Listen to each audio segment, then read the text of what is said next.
pretty much the outcome of the VPN application. Here at the top, you'll be able to go here to get your server section.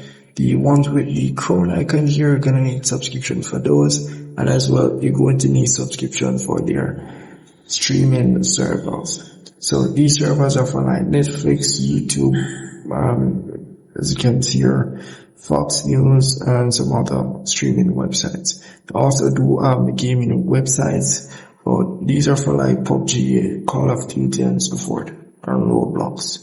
But these, you're gonna need a subscription to be able to connect to these servers. However, you do get a few free servers which you can use. All you have to do is select whichever one you want, or if you just want something fast, I recommend to select the fastest server option. Here we'll just ask the connection request to stop on OK. You're pretty much good to go. So the subscription, this application here, they do give you a 3 days free trial, but after that you're gonna start paying their yearly fee, as you can see there. But once you have connected to their free server, you'll be able to browse secure on the internet and so forth. So that's really pretty much it for that. And for your subscription, as I said before, you're going to need to tap on the premium option here, and you'll be able to see their subscription prices, their monthly subscription, and their year subscription.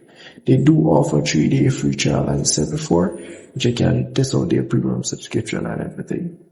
So in the server section, as I said before, you have quite a lot of servers. Some of them with the crown icon, you're gonna need the subscription. In the Me section, nothing much, just the upgrade to premium section there, the remove ads option, which you will get with the premium subscription. So once you get the premium subscription, do come in this section here and enable the remove ad feature. You can also enable the auto connect, and as you can see, you can enable the keep the selected server. So that's really pretty much it for this VPN application here. Very easy to use, nothing hard for you to not understand. And if I missed anything at all, just comment below and let me know. See you in the next one.